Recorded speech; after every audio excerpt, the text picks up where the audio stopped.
Long ball number 3, has Messi's effect in the United States been blunted by the Apple paywall? Yeah, this is a story. This comes to our attention because Awful Announcing had a story that made this argument about Lionel Messi. And look, I think it's a reasonable question to ask Totally. whether or not Major League Soccer, by putting its entire product behind a paywall, has limited the effect of Messi in this country, sort of breaking through and crossing over into mainstream sports discussion. Like, I think there's two different ways to think about this. One, did Major League Soccer signing the deal with Apple, putting everything behind a paywall, keep Messi and Inter Miami and Major League Soccer from making it on the major news shows or on the debate shows or into sports talk radio in a given town? Yeah, probably.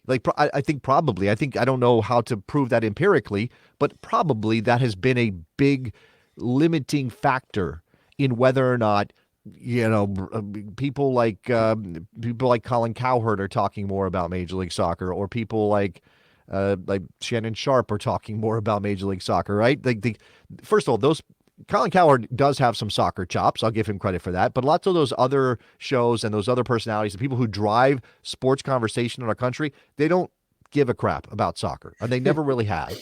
And maybe they will one day, or maybe they'll be replaced by people who do. I think that's going to happen. And we don't need to get too wrapped up in the More in our so than own ever, but psychology. definitely not. It's more so than ever, but no, not full mainstream. It's not going to happen overnight, and it's not going to happen quickly, and it's not going to happen in a way that soccer fans want it to, right? So if Lionel Messi was playing weekly or every so often on national television, without this limiting factor, it probably would drive more conversation. Now, let's also not forget that he was missing for a big part of the year in 2024 because of what happened in Copa America, what happened to Argentina, and all those things.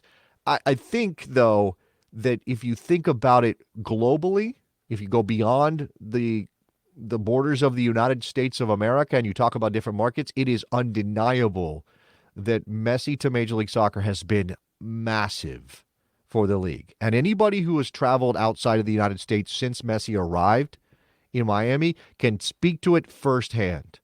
I've seen, this is anecdotal from a lot of people, Australia, Southeast Asia, South America, obviously, Mexico, Canada, it doesn't matter where you go. And I went to Spain this summer.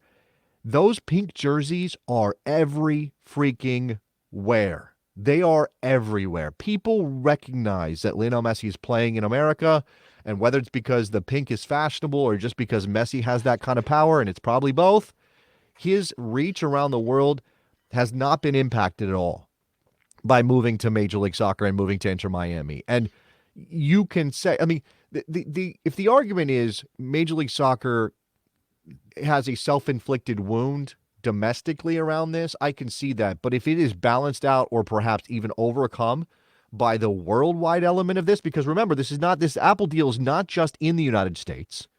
It is the worldwide deal. You can access MLS games anywhere in the world via Apple TV, via MLS Season Pass. And I think probably they are. I think people are. Now, again, whether they've reached the number of subscriptions and, some of what's in the article at Awful Announcing, it references sources that I wouldn't call necessarily reputable. That's just me. Like, I don't want to name check anybody. I'm just saying I'm not sure every piece of evidence presented is really verifiable and isn't just somebody else's opinion being passed through as evidence of something. So I think, look, Major League Soccer has made a lot of mistakes. And I don't love this league being behind a paywall for me. Like, I don't love it. Doesn't make my interaction with the league feel good. But at the same time, it's really hard to deny where sports have gone, whether Major League Soccer was even going to get anything close to this kind of deal via over the air or cable television. And cable television is still a paywall. Let's not pretend otherwise. True. Like, I just think that this is missing the point. Like, this is not looking globally enough. This is looking too myopically at the United States. And while soccer fans would love for Messi to be the transformative thing for our game in this country, it's a heavy lift even for a global superstar. Anecdotally, myself, there is a lot of Lionel Messi jerseys out and about in the world.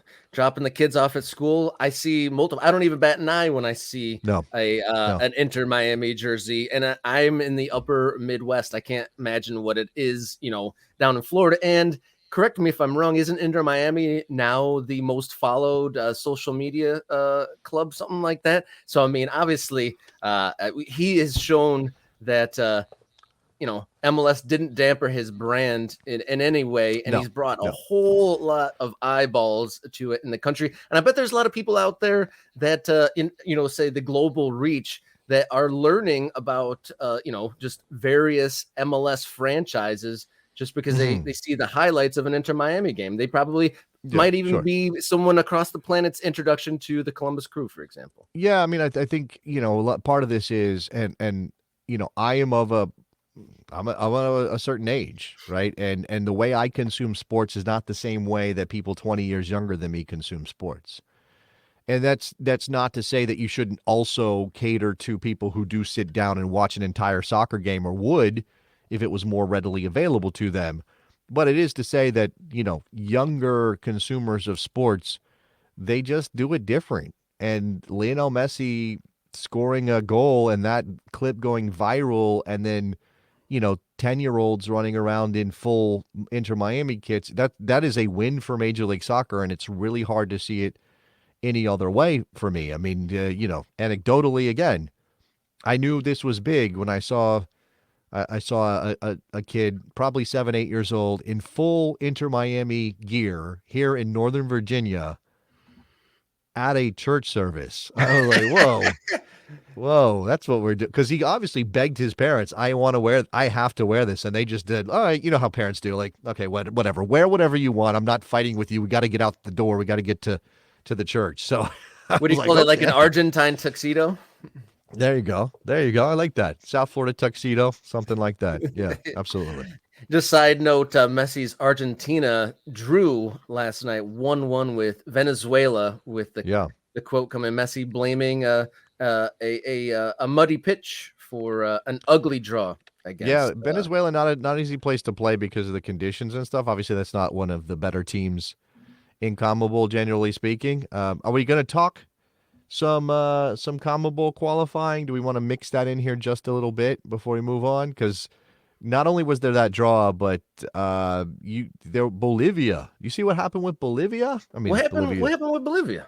Well, Bolivia, who plays in La Paz when they play their home games in World Cup qualifying or anything, they went and beat Colombia yesterday, down to 10 men for 70 plus minutes, and they beat Colombia on a goal by Miguel Terceros, who is a 20-year-old player at Santos. And again, the advantage that Bolivia has in La Paz is insane, because La Paz, you think, oh, Denver's difficult, or Mexico City difficult because of the altitude, or some of those places in Mexico, Puebla. I'm trying to think of some other ones. Obviously, Columbus learned the hard way what altitude can do. Philadelphia learned the hard way what altitude can do to you in the CONCACAF Champions Cup. La Paz is 11,942 feet above sea level. So, air at a premium. So, but good on Bolivia. Yeah, if no one's ever gone to any kind of elevation, you go to Colorado and you go for a 10-minute walk, and you feel like a very out of shape individual. So I can't imagine what playing an intense match of football will do. And also notable in South America, Brazil got a 2-1 win, and it is notable that that loss to Bolivia, that Colombia, kind of jumping around here, but Colombia, that's only their second loss in a couple of years here. So significant result there. Before this, they had the loss in the final of Copa America to Argentina. And then the previous loss before that, years 2021, I think, was also to Argentina. So Bolivia doing something that nobody but Argentina can seem to do, and that's beat Colombia. So good stuff. Great goal, by the way, from Terceros. Yeah, and then Brazil, like I said, 2-1 win over Chile late last night.